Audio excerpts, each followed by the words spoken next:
Il existe une question que beaucoup d'hommes, surtout après 60 ou 65 ans, se posent en silence. Une question qu'il peut être gênant d'aborder, même avec son médecin le plus digne de confiance. Cette question est, ce que je fais en privé a-t-il un impact sur ma santé? La masturbation ou les rapports sexuels fréquents sont-ils bénéfiques ou nuisibles? Et, plus important encore, cela peut-il avoir un lien avec le cancer de la prostate?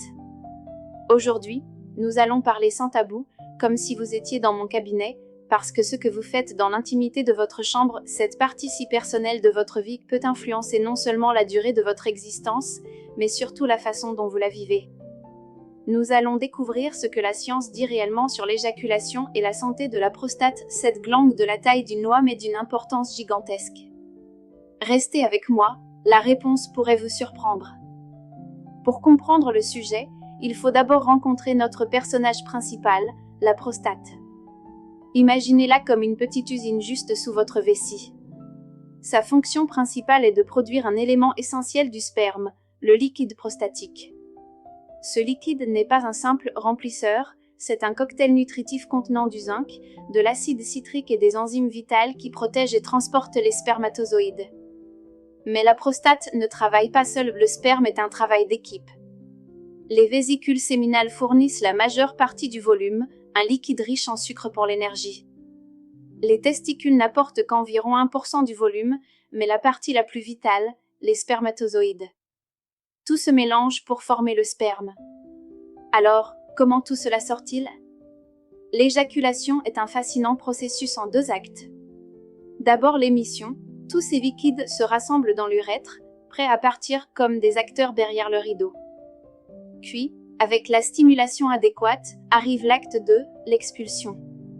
Les muscles du plancher pelvien se contractent vigoureusement et propulsent le sperme vers l'extérieur. Ce balai parfait dépend d'une communication sans faille entre nerfs et muscles. Voilà pourquoi des pathologies comme le diabète ou, comme nous le verrons, certaines chirurgies de la prostate peuvent le perturber. Une question courante dans mon cabinet, docteur, est-ce mauvais de se retenir? Le fait de stocker le sperme est-il nocif? La réponse directe, aucune preuve ne montre que ne pas l'éjaculer en soi provoque une maladie grave. Cependant, ce n'est pas un acte sans conséquence. Imaginez une rivière qui cesse de couler, l'eau stagne. Quelque chose de similaire peut se produire dans la prostate. Chez les hommes souffrant de prostatite chronique, une inflammation persistante parfois douloureuse, une faible fréquence d'éjaculation peut aggraver les symptômes de congestion pelvienne. En fait, une étude de 1999 a révélé qu'augmenter la fréquence d'éjaculation par rapport sexuel ou masturbation aidait beaucoup d'hommes à soulager ces symptômes. C'est comme si l'éjaculation nettoyait les canaux, réduisant pression et inflammation. Il y a un autre avantage souvent négligé, une meilleure qualité de sommeil. L'éjaculation libère un cocktail hormonal, incluant prolactine et ocytocine, qui induit relaxation et somnolence. Une étude de 2023 publiée dans Sleep Disorder a montré qu'une activité sexuelle se terminant par l'orgasme améliorait significativement l'endormissement et la qualité du sommeil. Au-delà du plaisir, une vie sexuelle active peut donc être votre meilleur somnifère naturel. Passons maintenant au point que beaucoup attendent, celui qui suscite le plus de doutes et de peurs. Éjaculer rarement augmente-t-il le risque de cancer de la prostate, ou l'éjaculation fréquente protège-t-elle? La science se pose la question depuis des décennies, et les résultats sont frappants. Petite faveur d'abord, si vous trouvez ces informations utiles, abonnez-vous et cliquez sur « J'aime ». C'est gratuit pour vous et ça m'aide énormément à continuer de créer du contenu santé. Merci. Revenons Y. L'étude la plus vaste et la plus importante sur ce sujet vient de l'université Harvard. Près de 32 000 hommes ont été suivis pendant 18 ans. Résultat surprenant, les hommes déclarant éjaculer 21 fois ou plus par mois avaient jusqu'à 33% de risque en moins de développer un cancer de la prostate par rapport à ceux qui éjaculaient 4 à 7 fois par mois. Point crucial, il importait peu que l'éjaculation survienne avec un partenaire ou par masturbation. L'effet protecteur semblait lié à l'acte physique lui-même, pas au contexte. D'autres études confirment un article de 2017 et une vaste méta-analyse de 2018 ont retrouvé la même relation inverse. Plus la fréquence est élevée, plus le risque est faible. En tant que scientifique, je dois être honnête, ce sont des études observationnelles, basée sur les souvenirs et déclarations des participants, donc sujette à erreur. Mais la cohérence des résultats est telle qu'on doit se demander « Pourquoi ? Quel est le mécanisme derrière cette possible protection ? » Pas de réponse unique, mais plusieurs hypothèses fascinantes. L'hypothèse du rinçage, imaginez la prostate comme une éponge à petits canons. Au fil du temps, des substances potentiellement nocives, carcinogènes environnementaux ou du tabac peuvent s'accumuler dans le liquide prostatique. Chaque éjaculation agit comme un rinçage, les expulsant avant qu'ils n'endommagent les cellules. Si vous éjaculez rarement, les toxines stagnent plus longtemps, augmentant le risque de mutation. Équilibre hormonal, une éjaculation fréquente maintiendrait un milieu hormonal plus sain dans la prostate, régulant testostérone et autres androgènes pour contrôler la prolifération cellulaire. Boost immunitaire, l'activité sexuelle agit comme un exercice, stimulant le système immunitaire, défense contre virus mais aussi cellules cancéreuses. Un système vigilant repère et élimine plutôt les cellules anormales. Meilleure circulation et moins de stress oxydatif, les contractions musculaires de l'orgasme améliorent la circulation, réduisent l'inflammation locale et le stress oxydatif, facteur clé du vieillissement et du cancer. Après tout cela, la question 1 million, docteur, combien de fois devrais-je éjaculer par mois ? Soyons clairs, même si l'étude mentionne 21 fois, ce n'est pas une ordonnance. Ce n'est pas un objectif à atteindre coûte que coûte. La santé sexuelle n'est pas une compétition. La fréquence idéale est personnelle et dépend de nombreux facteurs âge, santé globale, situation de couple, stress, humeur, etc. Se fixer un chiffre peut générer de l'anxiété, contre-productif pour la santé. Ces études suggèrent surtout une idée, une vie sexuelle active et une éjaculation régulière semblent faire partie d'un mode de vie sain qui protège la prostate.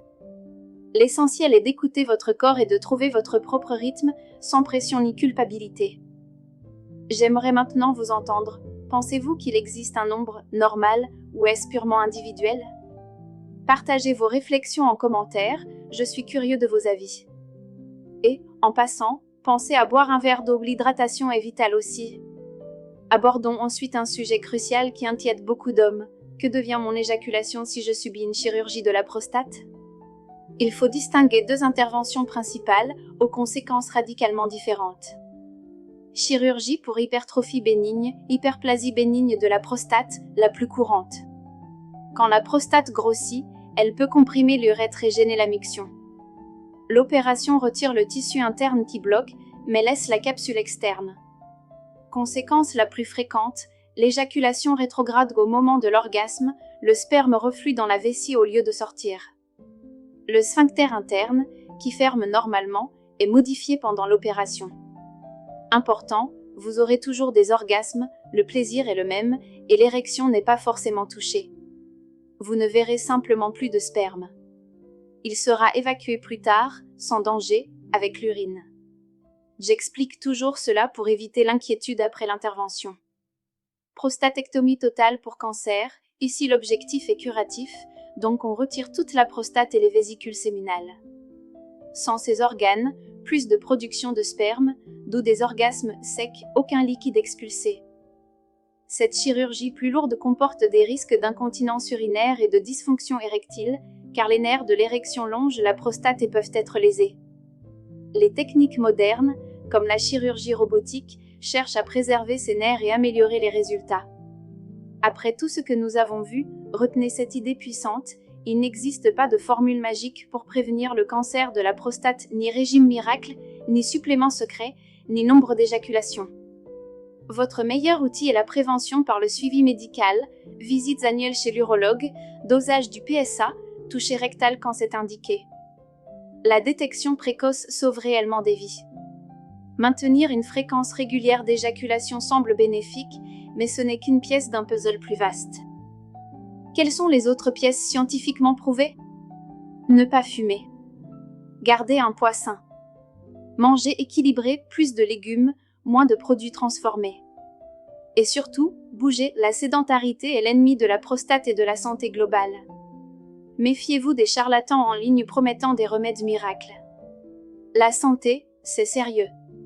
Si vous voulez en savoir plus sur les bilans ou la signification réelle du PSA, merci infiniment d'être resté jusqu'au bout pour votre temps et votre confiance. Si cette vidéo a éclairci vos doutes, la meilleure façon de me soutenir est de liker, partager avec un proche et vous abonner. Votre soutien me permet de continuer à créer du contenu santé honnête et basé sur la science pour le plus grand nombre. Prenez le contrôle de votre santé. À la prochaine!